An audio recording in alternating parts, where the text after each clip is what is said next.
Dede y Arbukaya han venido a buscarme al diario y los tres nos hemos ido a Vix para escuchar la ya famosa, aunque todavía secreta, grabación de Amoros. En el taxi Dede me ha contado sin muchas ganas cómo la marquesa lo ha sacado a Johnny del lío del incendio, que por lo demás no había pasado de un colchón chamuscado y un susto terrible de todos los argelinos que viven en el hotel de la Rue Lagrange. Multa ya pagada, otro hotel ya conseguido por Tica. Johnny está convaleciente en una cama grandísima y muy linda, toma leche a baldes y lee el Parimachi, el New Yorker, mezclando a veces su famoso y roñoso librito de bolsillo con poemas de Dylan Thomas y anotaciones a lápiz por todas partes. Con estas noticias y un coñac en el café de la esquina, nos hemos instalado en la sala de audiciones para escuchar Amoros y Streptomycin. Art ha pedido que apagaran las luces y se ha acostado en el suelo para escuchar mejor.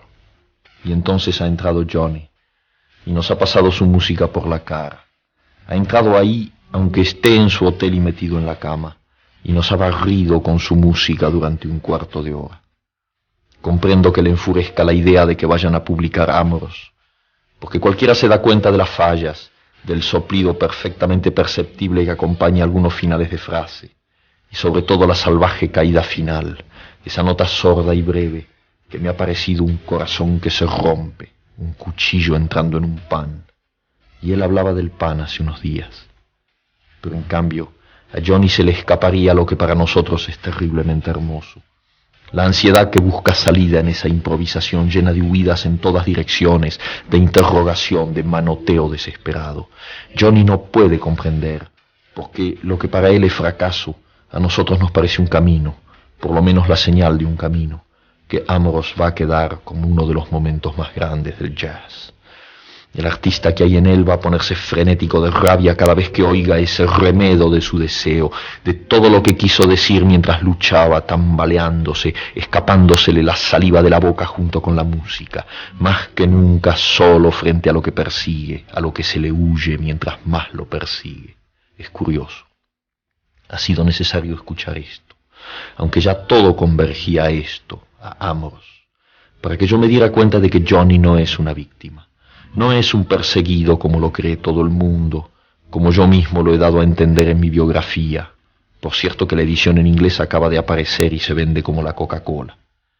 Ahora sé que no es así, que Johnny persigue en vez de ser perseguido, que todo lo que le está ocurriendo en la vida son azares del cazador y no del animal acosado. Nadie puede saber qué es lo que persigue Johnny, pero es así, está ahí, en Amoros, en la marihuana, en sus absurdos discursos sobre tanta cosa, en las recaídas, en el librito de Dylan Thomas, en todo lo pobre diablo que es Johnny y que lo agranda y lo convierte en un absurdo viviente, en un cazador sin brazos y sin piernas, en una liebre que corre tras de un tigre que duerme. Y me veo precisado a decir que en el fondo Amoros me ha dado ganas de vomitar, como si eso pudiera librarme de él, de todo lo que en él corre contra mí y contra todos, esa masa negra informe, sin manos y sin pies, ese chimpancé enloquecido que me pasa los dedos por la cara y me sonríe enternecido.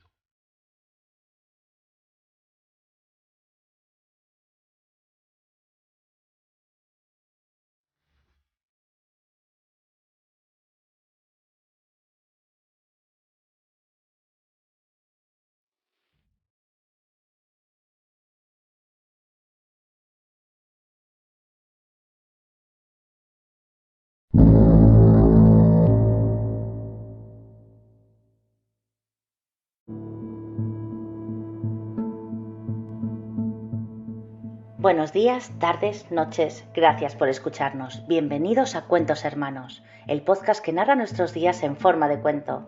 Iniciamos nuestra quinta emisión agradeciendo vuestra amable atención. Donde quiera que nos escuchéis, nos sentimos cerca. Gracias por creer en nuestro proyecto y gracias por permitirnos llevar hasta vuestros oídos nuestra propuesta literaria. Comenzamos.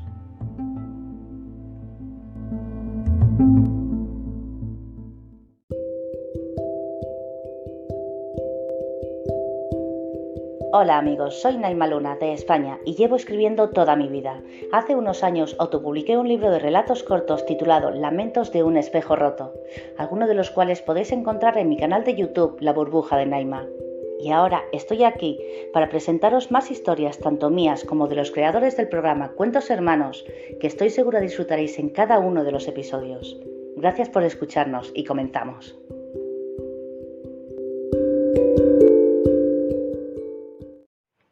Hoy os traemos un programa muy especial, puesto que le rendiremos un sentido homenaje al gran Julio Cortázar, quien es considerado uno de los autores más originales e innovadores en la historia de la literatura hispanoamericana, uno de los escritores que definió el cuento contemporáneo, la prosa poética y de forma magistral el cuento corto. Es escritor de grandes novelas como la mítica y entrañable Rayuela, obras maestras que inauguraron una nueva forma de escribir y crear en la literatura de nuestro tiempo, rompiendo los cánones y los paradigmas literarios a través de narraciones que quiebran la linealidad y el espacio temporal. Su obra transita en la frontera entre lo real, lo metafísico, lo fantástico y lo abstracto. Cortázar fue uno de los exponentes más notables del llamado boom latinoamericano, considerado a veces un exponente del realismo mágico y el surrealismo. Hoy también os traemos dos cuentos, esperamos que sean de vuestro agrado. Son dos textos muy especiales que queremos compartir con vosotros. El primero es un microrelato de mi canal de YouTube La Burbuja de Naima, titulado Junto al Fuego, con la maravillosa música de Raúl Guerra. El segundo es un texto narrado por una de nuestras colaboradoras que recién se incorpora a este proyecto, así que es para nosotros un honor darle la bienvenida a Trisa Sam, una excelente escritora española quien nos acompaña para presentarnos un texto de su autoría titulado La hija de los Oldman, quien nos contará acerca de su trayectoria y sobre su quehacer literario más adelante. Para finalizar, nos acompaña Jocelyn Garzat en nuestra sección de Poemas Hermanos. Sin más preámbulos, aquí comenzamos este quinto episodio de Cuentos Hermanos.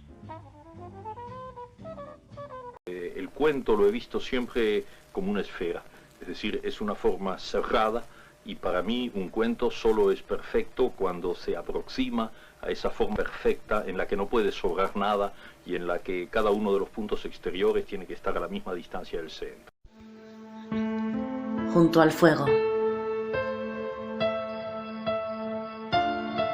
Las estrellas brillaban en sus ojos soñadores, aun sabiendo que su sueño no se realizaría. No le importaba. En realidad, siempre pensó que si llegase a haber cumplido su deseo, se quedaría vacía, pues una vez hecho ya no quedaría nada. Así, al menos, viéndolo desde la distancia de lo imposible, siempre mantenía esa chispa de esperanza que le daba fuerzas para continuar. Se levantó quitándose las prendas de hierba del pelo y la ropa y volvió a esa casa vacía que cada vez le parecía más grande.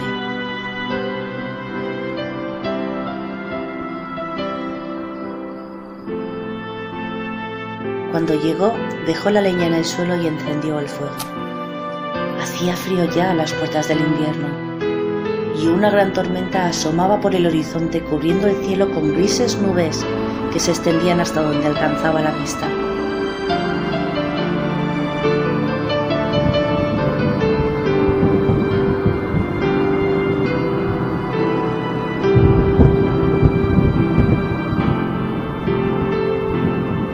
El ambiente olía a ozono y los animales de la granja mostraban su descontento con leves gruñidos y quejidos que se escuchaban detrás de la casa.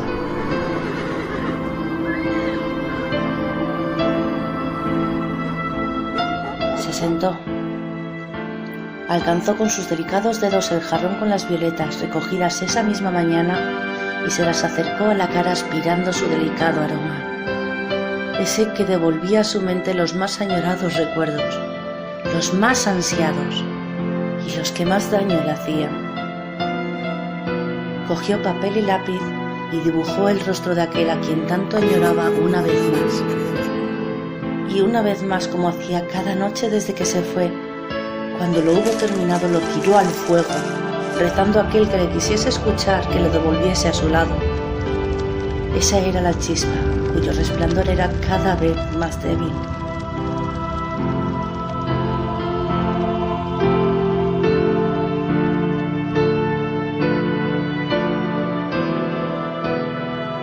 Se fue a la cama.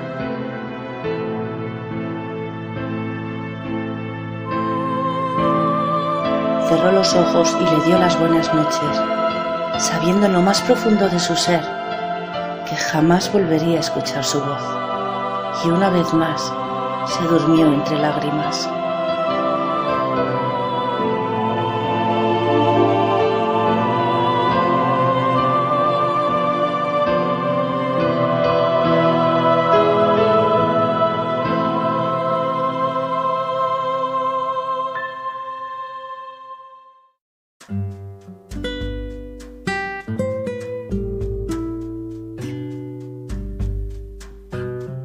Junto al fuego fue el primer relato que escribí y también el primero que narré cuando mi gran amigo Raúl Guerra, el cual conocí gracias a esas pocas líneas, me propuso convertirlo en videorelato con su música e imágenes y mi texto y voz. Lo cierto es que las primeras 100 veces que lo leía sin más no me gustaba nada como quedaba, hasta que mi pareja me aconsejó que lo hiciese recordando los pocos años que pasé en un pequeño grupo de teatro de mi ciudad. Y finalmente salió lo que me dio pie a seguir con las narraciones y videorelatos que desde ese primer momento se han convertido en una de mis grandes pasiones. Y a continuación os presentamos el cuento La hija de los Oldman, escrito y narrado por Trisha Sand, a quien tengo el gusto de cederle el micrófono para que nos cuente acerca de su historia en el mundo de la literatura, sus motivaciones, su trayectoria y un poco acerca de su obra.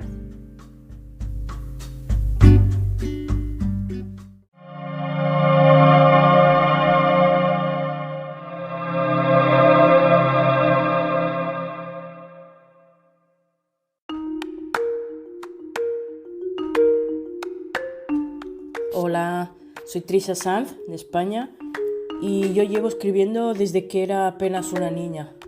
Antes de seguir, quisiera pedir disculpas por el tono de mi voz. Estoy pasando una fuerte gripe y por eso puede sonar bastante rara.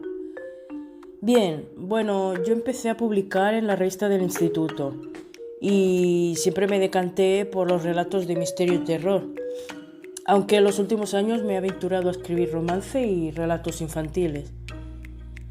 Actualmente estoy trabajando en una novela que se titula Nadie es quien dice, pero al mismo tiempo estoy escribiendo un guión cinematográfico titulado Sarai, el cual tengo pensado rodar personalmente. Bueno, ya veis, no me dan miedo los desafíos. Pienso que no tenemos que ponernos frenos y ver hasta dónde somos capaces de llegar, ¿no? Y bueno, este breve film, este cortometraje, mejor dicho, tiene mucho que ver con el relato que os voy a narrar hoy, el cual se titula La hija de los Oldman, el cual podréis encontrar, por cierto, en el booklet del mes de mayo 2020 de la editorial Elementum. Sin más, quisiera agradecer a Cuentos Hermanos la oportunidad que me dan para difundir mis relatos. Desde aquí, de verdad, un gran abrazo para todos ellos. Y un abrazo para todos y cada uno de los oyentes que me estáis escuchando en este momento, dispuestos a acompañarme en la narración de mi relato. Muchísimas gracias. En el caso del cuento, tiene que existir desde la primera palabra, tiene que estar ya de alguna manera contenida la última, aunque en mi caso yo nunca la sé. Yo no sé cómo van a terminar mis cuentos, pero sé de todas maneras que se va a cerrar, que se va a completar como el vuelo de un boomerang. Mira a la cámara, le pidió con una gran sonrisa su madre, mientras se llevaba el dichoso aparato a la cara, tomando una fotografía tras otra. Eso es, estás preciosa, cariño, solo una fotografía más. Una lluvia de flashes habían invadido la pequeña habitación infantil, la cual en aquel momento estaba a rebosar de globos de todos los colores y confeti esparcido por cada rincón de ella, convirtiéndola en un verdadero caos. Incluso aquella entusiasta madre fotógrafa tenía restos de él entre el pelo y la ropa. Algunos niños entraron en la habitación, con cierto titubeo. Era como entrar en una especie de paraíso de algodón de azúcar, ya que la habitación estaba pintada de color rosa chillón y habían dulces y chucherías por todas partes. «Fíjate en este lugar», murmuró uno de ellos, sin poder dejar de mirar a su alrededor, asombrado. «Es como un pequeño restaurante para niños. No me extrañaría nada que también hubiese una de esas fuentes que escupen chocolate deshecho». A mí no me importaría que en vez de chocolate escupiera chicle líquido, aventuró entonces la más pequeña de todos, quien, en aquel momento, mascaba una gran bola de chicle azul. Me atrevería incluso a llenar mi cantimplora hasta arriba. Sus amigos sacudieron la cabeza, a modo de desaprobación. Tú siempre viviendo en una gran burbuja, la pinchó entonces su hermana gemela, haciendo que los otros dos niños que les acompañaban estallaran en grandes risotadas. A mí también me gustaría tener una habitación como esta, admitió el primero, volviendo a echar un vistazo a cada rincón, sin poder dejar de asombrarse cada vez más.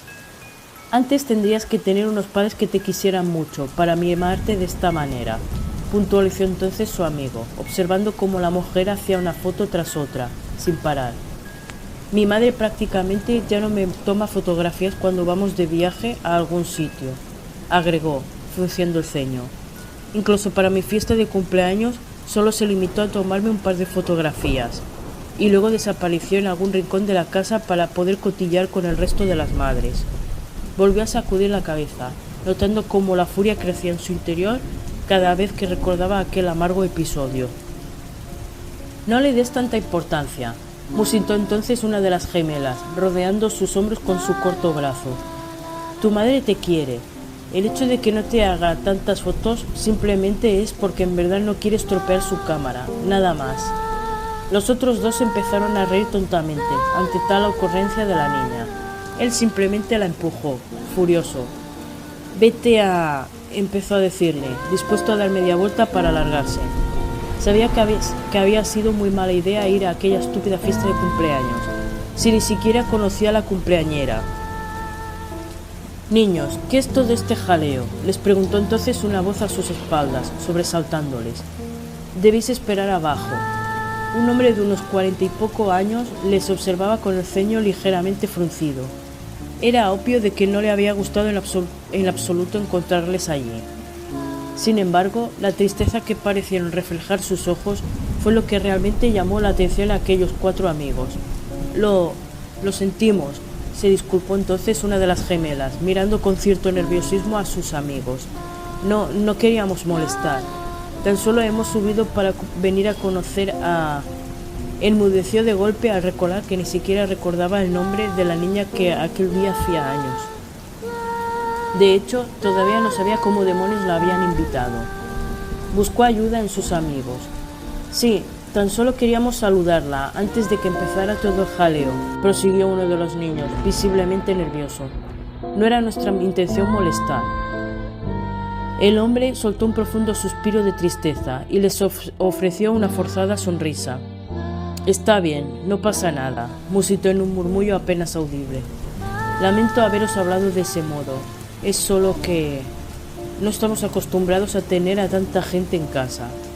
Algo en el modo en cómo pronunció aquellas palabras logró llamar la atención a aquellos cuatro curiosos, quienes no tardaron en mirarse entre ellos, extrañados.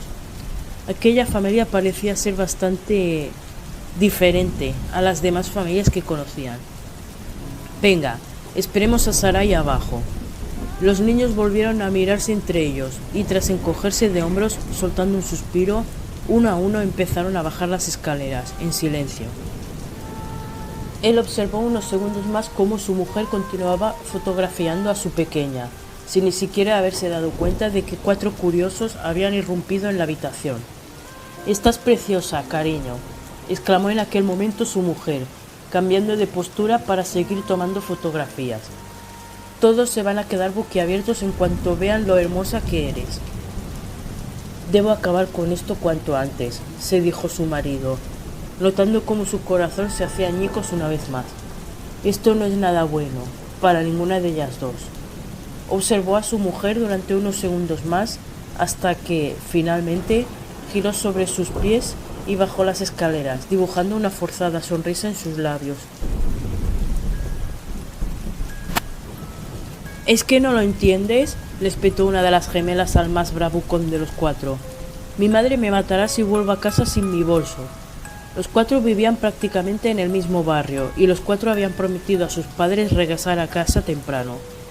«Estoy seguro de que el señor Orman lo guardará por si lo encuentra», la instó, mirando con cierto nerviosismo hacia la puerta principal, donde les esperaba su hermano mayor con cierta impaciencia.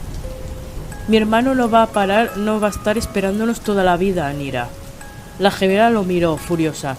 ¿Qué parte no entendía aquel estúpido de que no podía regresar a su casa sin su maldito bolso?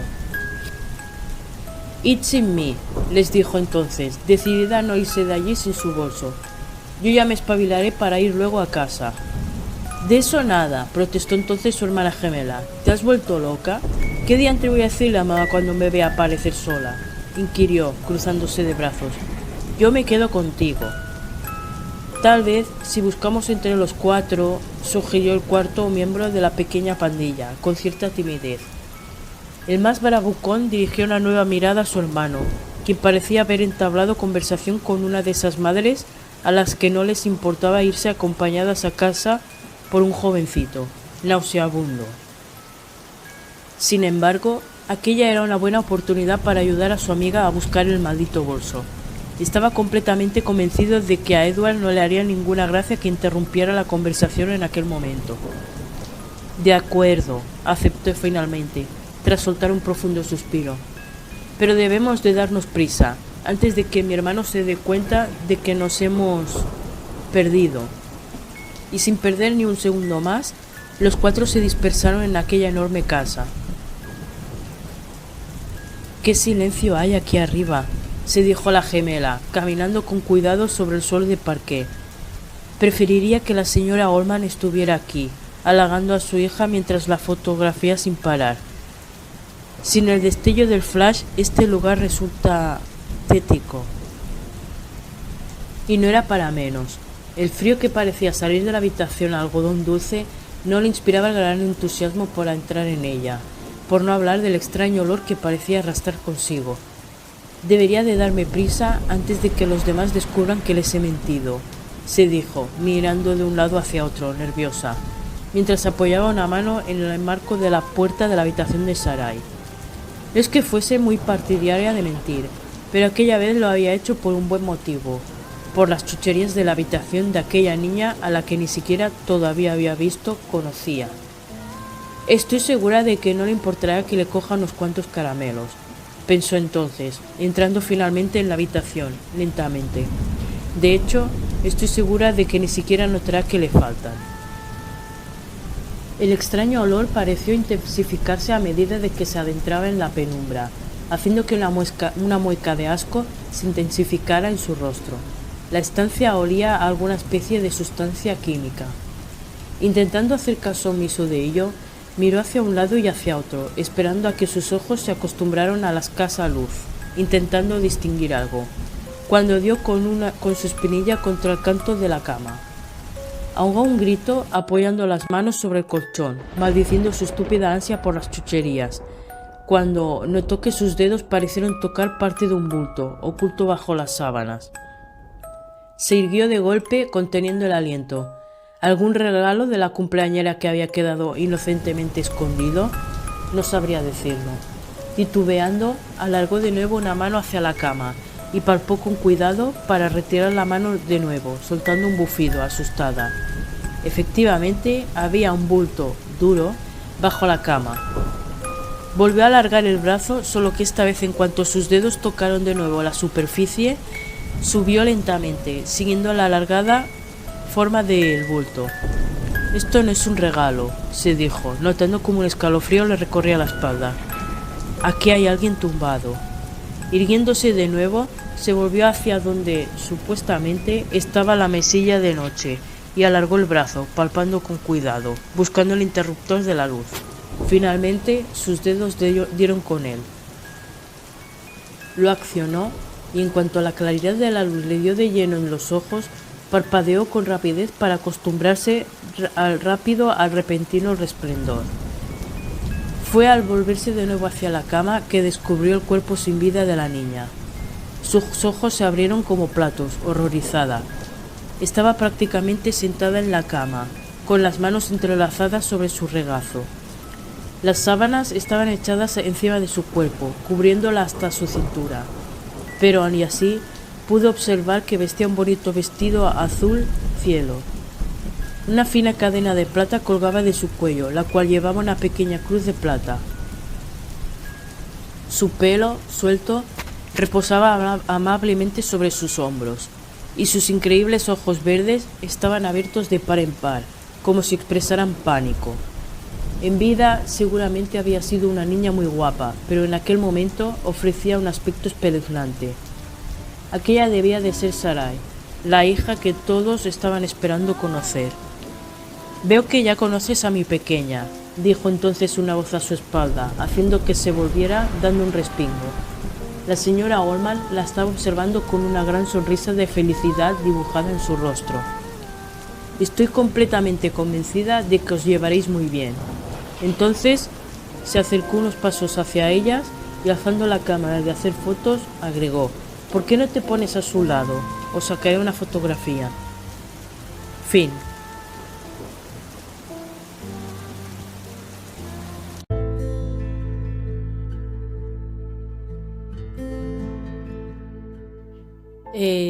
Cuando escribí La hija de los Allman, ya tenía muy claro que iba a ser un relato de terror y que la protagonista sería una niña que por desgracia pues había fallecido, ¿no? A raíz, la verdad es que lo cierto es que a raíz del guión del cortometraje en el que estoy trabajando, la historia en sí será más larga, por supuesto, y se mezclará la tragedia y el horror. Y bueno, la motivación de haber escrito este relato, la verdad es que no sé exactamente cuál es. Me rondaba una vaga idea por mi cabeza y bueno, me puse a escribirla, ¿no? Y a pesar de que es un relato corto, como he comentado antes, pues mi intención es alargarlo, ya que quiero añadirle la historia personal de ella, de Sarai, y bueno, el misterio que envuelve, pero no, o sea, que envuelve a la familia, pero cambia en el cortometraje. Pero bueno, creo que es mejor no aguaros la sorpresa, y en cuanto lo tenga hecho, pues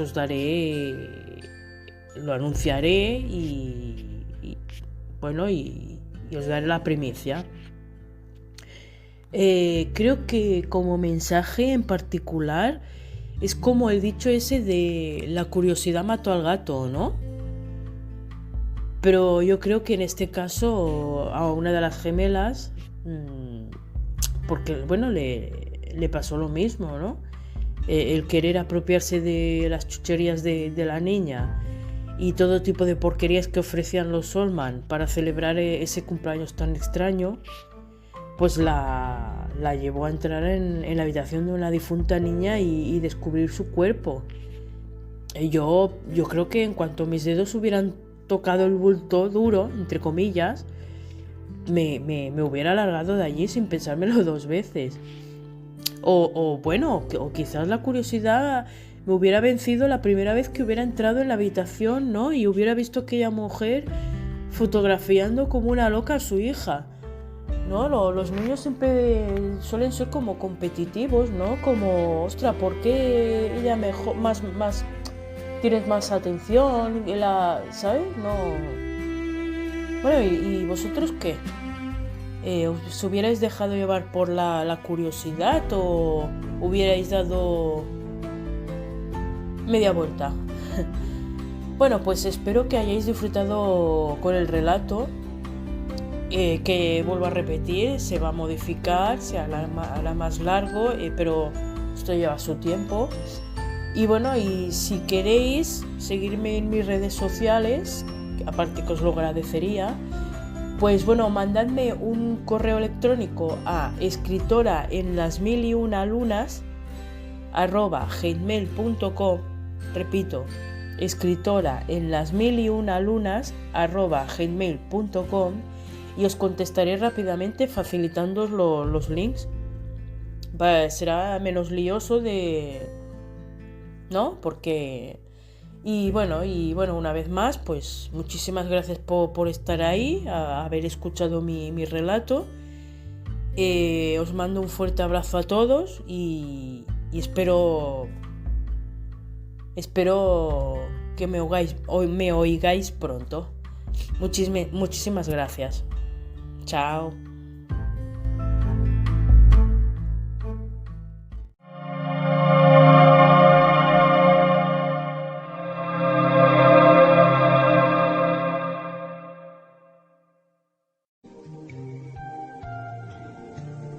Yo no sé de pájaros. No conozco la historia del fuego. Pero creo que mi soledad debería tener alas.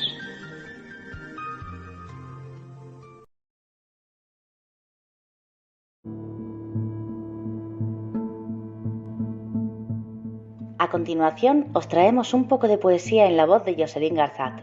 Cedo el micrófono entonces a nuestra colaboradora para dar paso a nuestra querida sección poética. Con todos vosotros, los poemas hermanos.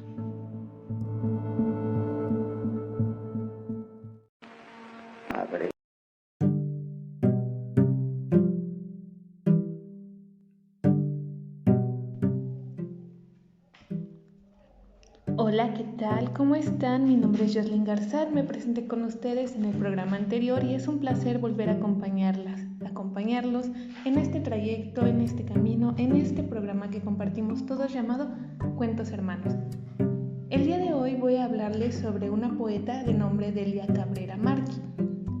Les quiero leer algunos poemas que encontré en un libro que se llama 5 poetas de Latinoamérica.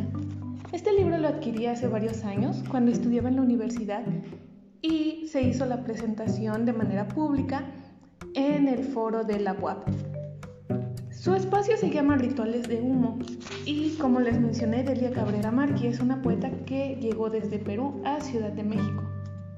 No sé mucho al respecto de ella porque he hecho investigación, pero parece que se la comió la tierra y solo nos dejó este maravilloso compendio de poemas. Sin embargo, les quiero leer un poco de la bibliografía que nos dejó aquí escrita y voy a dar lectura. Delia Cabrera Marqui, Perú, radicada en la actualidad en México, DF, para quienes conocemos aún así Ciudad de México. Estudió Relaciones Internacionales en la UNAM y poesía en el taller del poeta chiapaneco Juan Buñuelos. Ha participado en cursos y talleres de poesía en la Casa Octavio Paz, en la Casa Universitaria del Libro y en la Facultad de Filosofía y Letras de la UNAM. Ha sido invitada a distintos encuentros nacionales e internacionales de escritores y poetas. Fue organizadora del encuentro de poesía Mujeres Poetas en la Región de las Flores y en la zona lacustre de Xochimilco, México. Su obra está publicada en revistas de literatura, antologías y libros colectivos de poesía. Ha sido traducida al francés y al quechua, y en 2012 publica Sexteto para violín y agua. Y bien, voy a leer alguna compilación pequeña, parte de esto, de unos poemas que me parecen interesantes por el uso del erotismo y cómo transgrede el sujeto masculino a través de estas historias narradas en forma poética.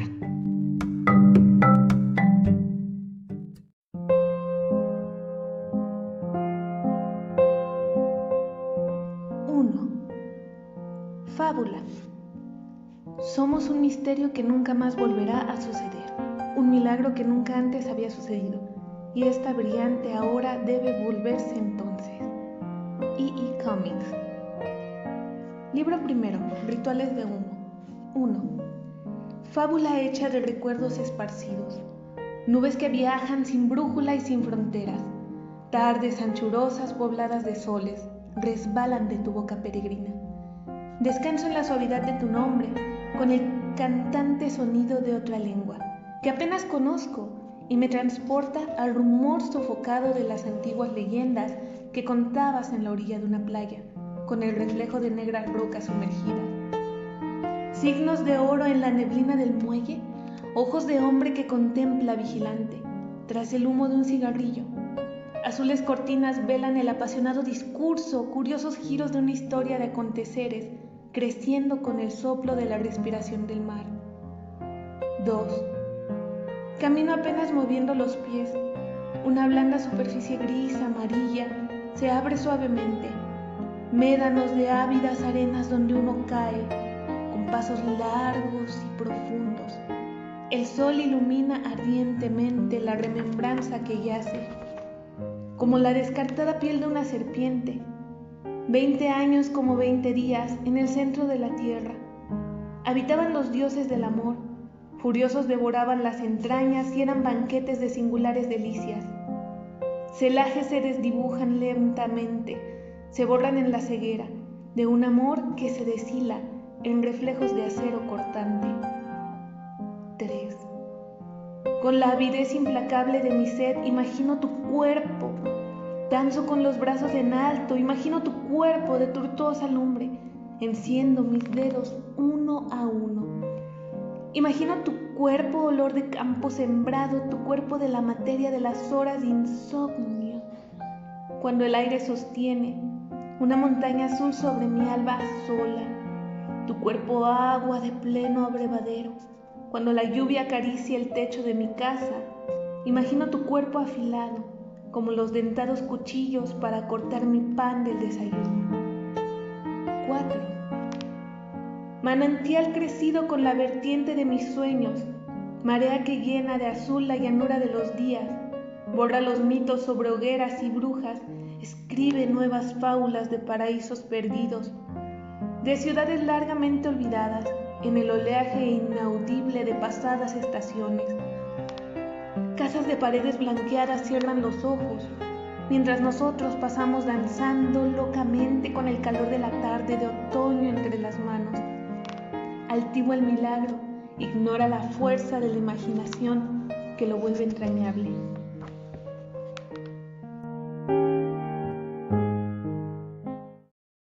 De manera personal, este es mi favorito, por el acercamiento tan íntimo que nos permite conocer la poeta.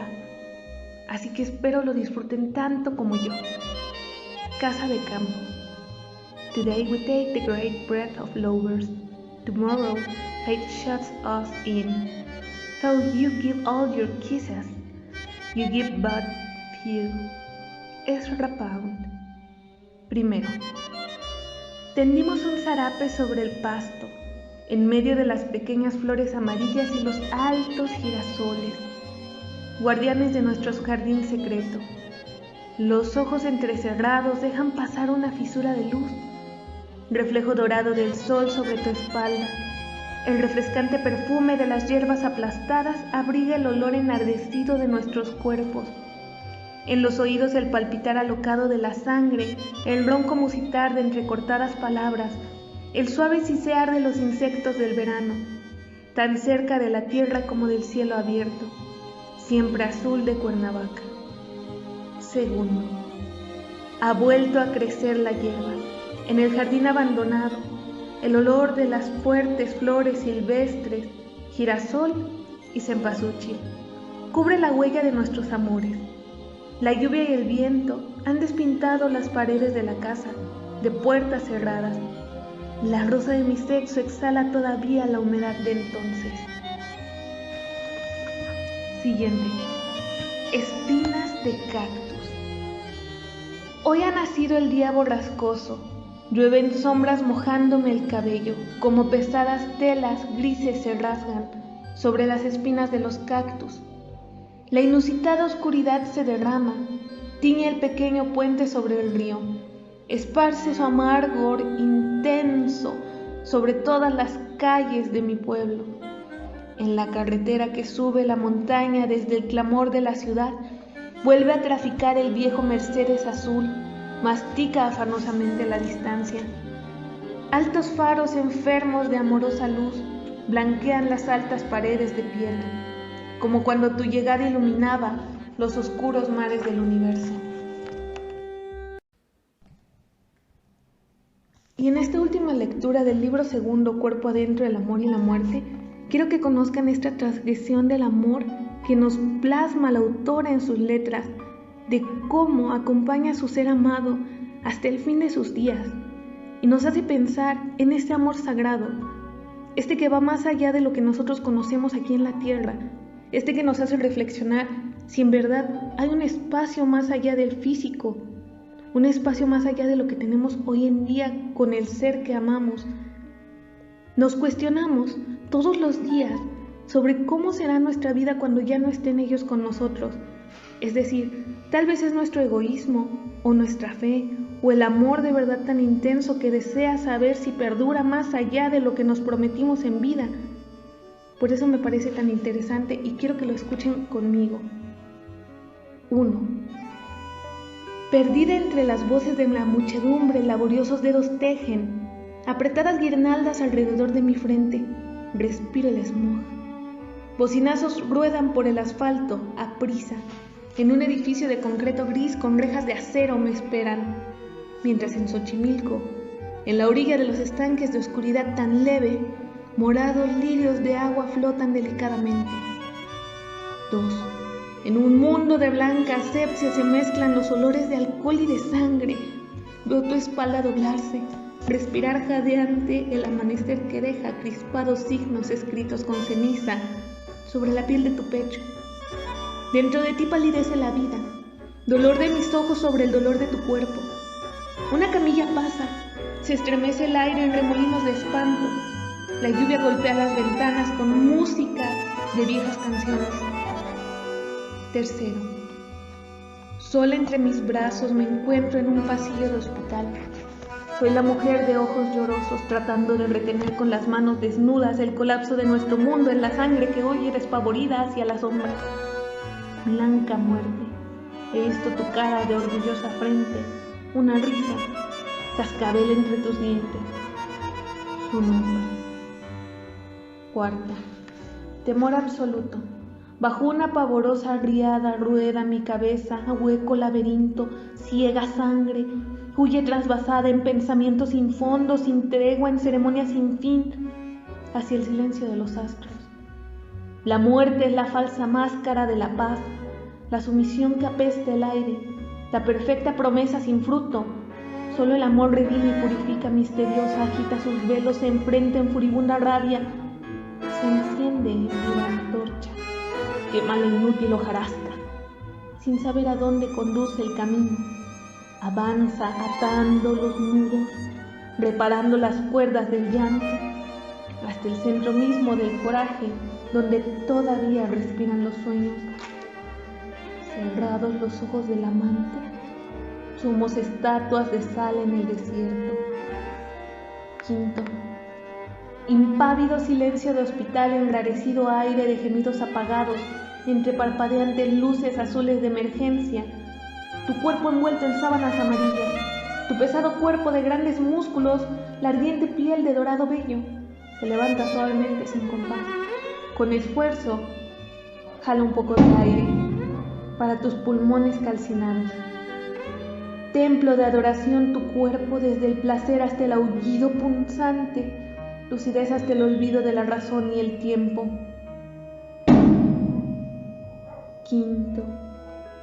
Una chispa tiembla entre tus labios, un cigarrillo enciende los sueños, impregna las sábanas el delicioso aroma por las ventanas abiertas. El olor del mar se entrelaza alegremente al humo azul en las noches de humedad tropical. Entre miles de estrellas, una chispa brilla entre tus labios. 7. Una chispa bajo los árboles cómplices, un secreto compartido con las mariposas del jardín cuando empezamos a odiar el tabaco, cuando la garganta reseca perdía la voz y la tos ahogaba las palabras de amor. Debilidad era el signo de tu humoso deleite. El aire no llega a tus pulmones. Oigo tu fatigada queja apenas suspirada. Sustancias químicas inyectan su poder en tus venas. Dolorosas punciones vacían el agua de la pleura. El infarto aprieta tu corazón entre sus garras. De los umbrales de la muerte regresas, apenas tú, apenas frágiles huesos que se rompen al esfuerzo. Beso el débil latido de tus sienes. Medio corazón se ha salvado y trabaja, impulsado por la venosa dixógina. El oxígeno llega por una larga vena de plástico hasta tus pulmones.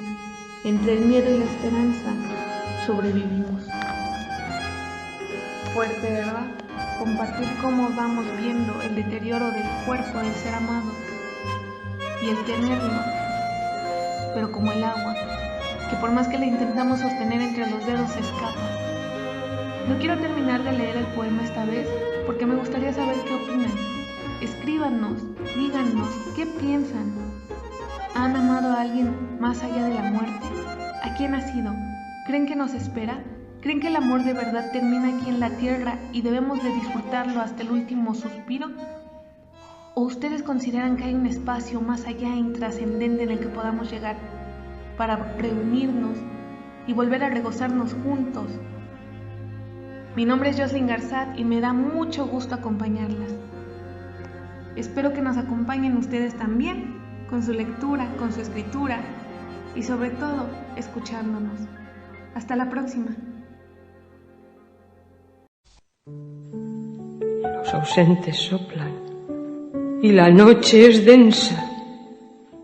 La noche tiene el color de los párpados del muerto. Toda la noche hago la noche. Toda la noche escribo. Palabra por palabra. Yo escribo la noche.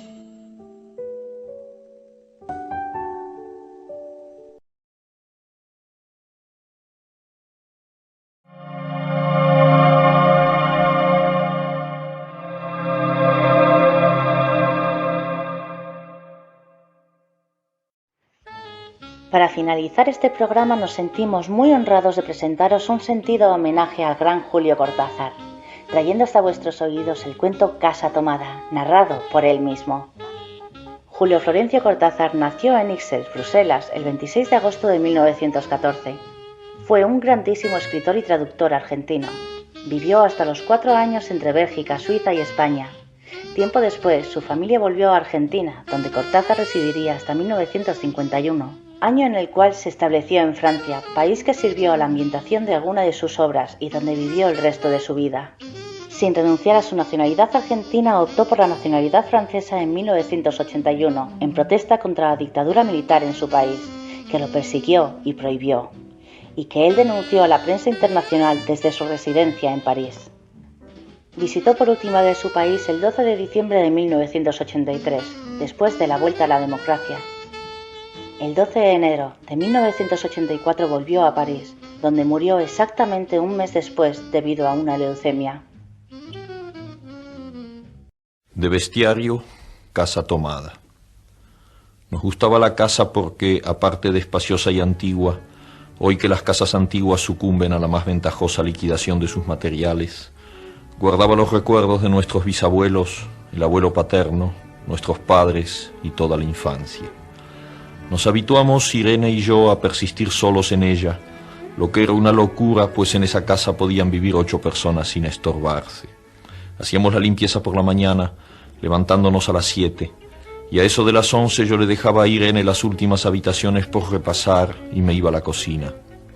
Almorzábamos a mediodía, siempre puntuales. Ya no quedaba nada por hacer, fuera de unos pocos platos sucios. Nos resultaba grato almorzar, pensando en la casa profunda y silenciosa, y cómo nos bastábamos para mantenerla limpia. A veces llegamos a creer que era ella la que no nos dejó casarnos. Irene rechazó 2 pretendientes sin mayor motivo. A mí se me murió María Esther antes de que llegáramos a comprometernos.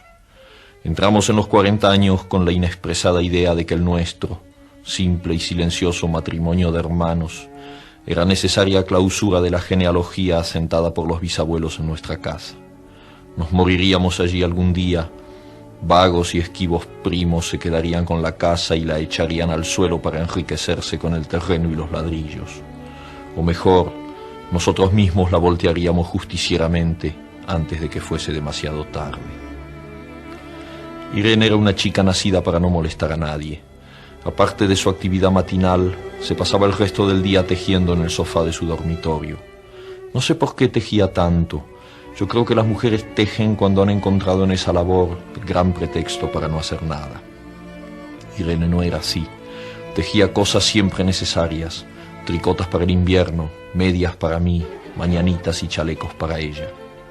A veces tejía un chaleco y después lo destejía en un momento porque algo no le agradaba. Era gracioso ver en la canastilla el montón de lana encrespada resistiéndose a perder su forma de algunas horas. Los sábados iba yo al centro a comprarle lana. Irene tenía fe en mi gusto, se complacía con los colores y nunca tuve que devolver madejas.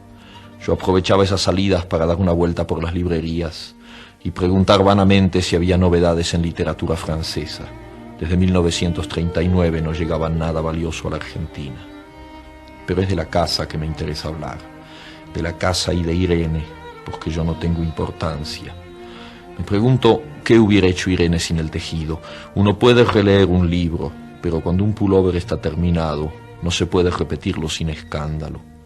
Un día encontré el cajón de abajo de la cómoda de alcanfor lleno de pañoletas blancas, verdes, lila.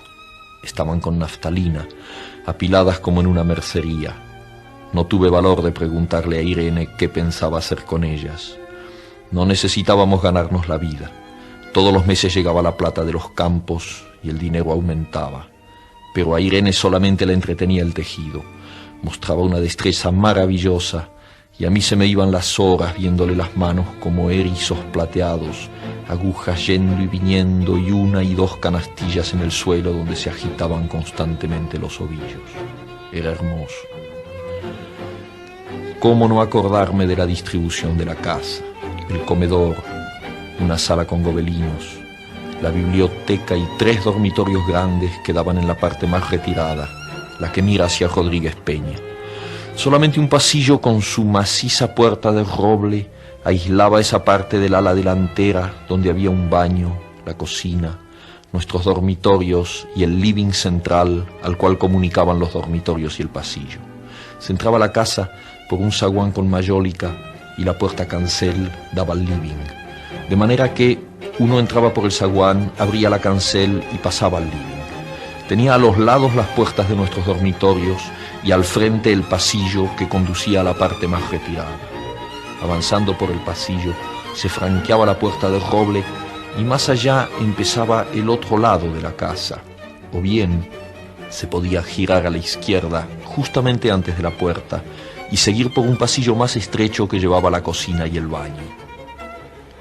Cuando la puerta estaba abierta, advertía uno que la casa era muy grande. Si no, daba la impresión de un departamento de los que se edifican ahora apenas para moverse. Irene y yo vivíamos siempre en esta parte de la casa. Casi nunca íbamos más allá de la puerta de roble, salvo para hacer la limpieza, pues es increíble cómo se junta tierra en los muebles. Buenos Aires era una ciudad limpia, pero eso lo debe a sus habitantes y no a otra cosa. Hay demasiada tierra en el aire. Apenas sopla una ráfaga, se palpa el polvo en los mármoles de las consolas y entre los rombos de las carpetas de macramé.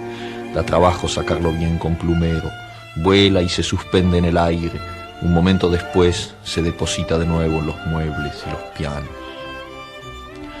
Lo recordaré siempre con claridad, porque fue simple y sin circunstancias inútiles. Irene estaba tejiendo en su dormitorio. Eran las 8 de la noche y de repente se me ocurrió poner al fuego la pavita del mate. Fui por el pasillo hasta enfrentar la entornada puerta de roble y daba la vuelta al codo que llevaba a la cocina cuando escuché algo en el comedor o la biblioteca. El sonido venía impreciso y sordo, como un volcarse de silla sobre la alfombra o un ahogado susurro de conversación. También lo oí al mismo tiempo o un segundo después en el fondo del pasillo que traía desde aquellas piezas hasta la puerta. Me tiré contra la puerta antes de que fuera demasiado tarde. La cerré de golpe apoyando el cuerpo. Felizmente la llave estaba puesta de nuestro lado y además corrí el gran cerrojo para más seguridad. Fui a la cocina, calenté la pavita y cuando estuve de vuelta con la bandeja del mate le dije a Irene: tuve que cerrar la puerta del pasillo. Han tomado la parte del fondo. Dejó caer el tejido y me miró con sus graves ojos cansados. ¿Estás seguro? Asentí. Entonces, dijo, recogiendo las agujas, tendremos que vivir en este lado. Yo cebaba el mate con mucho cuidado, pero ella tardó un rato en reanudar su labor. Me acuerdo que tejía un chaleco gris. A mí me gustaba ese chaleco. Los primeros días nos pareció penoso porque ambos habíamos dejado en la parte tomada muchas cosas que queríamos. Mis libros de literatura francesa, por ejemplo, estaban todos en la biblioteca. Irene extrañaba unas carpetas, un par de pantuflas que tanto la abrigaban en invierno. Yo sentía mi pipa de enebro y creo que Irene pensó en una botella de esperidina de muchos años, con frecuencia. Pero esto solamente sucedió los primeros días. Cerrábamos algún cajón de las cómodas y nos mirábamos con tristeza. No está aquí. Y era una cosa más de todo lo que habíamos perdido al otro lado de la casa. Pero también tuvimos ventajas. La limpieza se simplificó tanto que aún levantándose tardísimo, a las 9:30, por ejemplo, no daban las 11 y ya estábamos de brazos cruzados. Irene se acostumbró a ir conmigo a la cocina y ayudarme a preparar el almuerzo. Lo pensamos bien y se decidió esto.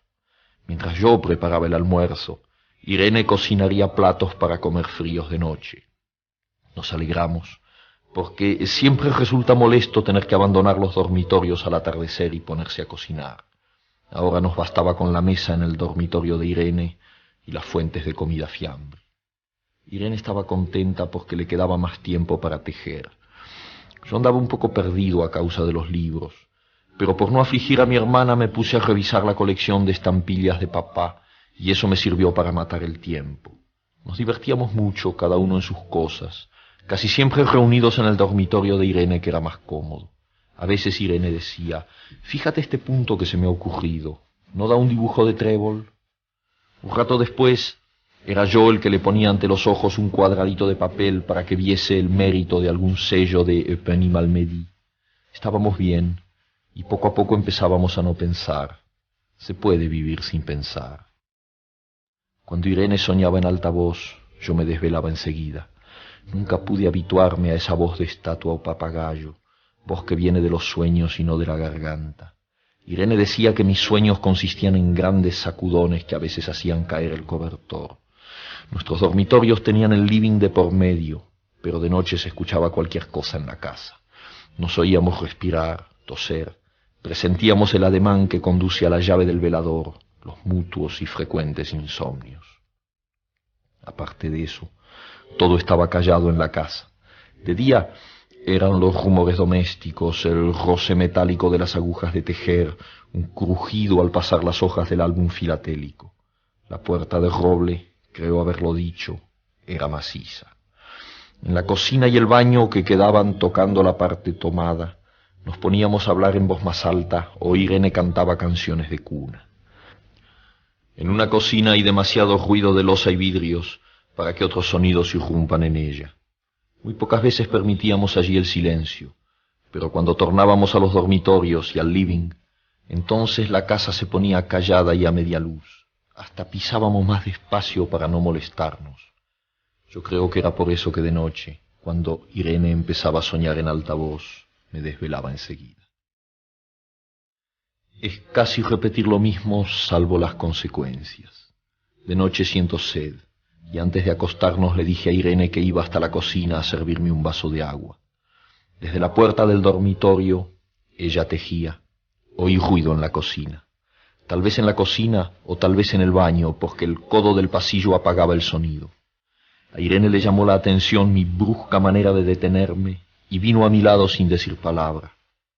Nos quedamos escuchando los ruidos, notando claramente que eran de este lado de la puerta del roble, en la cocina y el baño, o en el pasillo mismo donde empezaba el codo casi al lado nuestro. No nos miramos siquiera. Apreté el brazo de Irene y la hice correr conmigo hasta la puerta cancel sin volvernos hacia atrás. Los ruidos se oían más fuerte, pero siempre sordos, a espaldas nuestras. Cerré de un golpe la cancel y nos quedamos en el zaguán. Ahora no se oía nada. Han tomado esta parte, dijo Irene. El tejido le colgaba de las manos y las hebras iban hasta la cancel y se perdían debajo. Cuando vio que los ovillos habían quedado del otro lado, soltó el tejido sin mirarlo. ¿Tuviste tiempo de traer alguna cosa?, le pregunté inútilmente. No, nada. Estábamos con lo puesto. Me acordé de los 15.000 pesos en el armario de mi dormitorio. Ya era tarde ahora. Como me quedaba el reloj pulsera, vi que eran las 11 de la noche. Rodeé con mi brazo la cintura de Irene. Yo creo que ella estaba llorando y salimos así a la calle. Antes de alejarnos tuve lástima. Cerré bien la puerta de entrada y tiré la llave a la alcantarilla. No fuese que a algún pobre diablo se le ocurriera robar y se metiera en la casa a esa hora y con la casa tomada.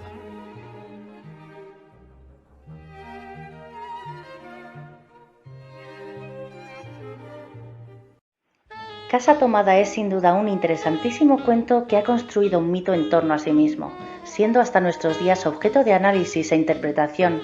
La hipótesis de Juan José Sebrelli, una de las que más eco tienen en torno a este mito, sugiere que Casa Tomada es un cuento de crítica social dirigida a la sociedad burguesa contemporánea a Julio Cortázar, una sociedad privilegiada que va perdiendo poder económico, político y social con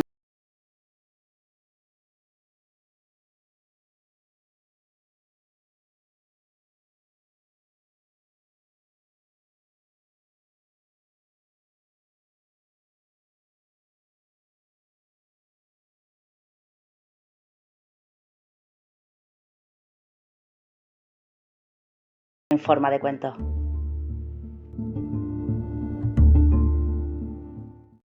Cuando estoy atrapado por un texto, tú ves, por ejemplo, en este momento hay un cuento que camina por algún lado, que empecé a sentir en Londres, donde estuve hace unos 15 días, y que ha continuado en París y que se vuelve obsesivo aquí en Madrid. Y entonces lo estoy escribiendo en diferentes pedazos de papel, entonces va saliendo así, sabes, por momentos, pero sin ninguna sujeción a horario, porque de alguna manera el cuento ya está escrito.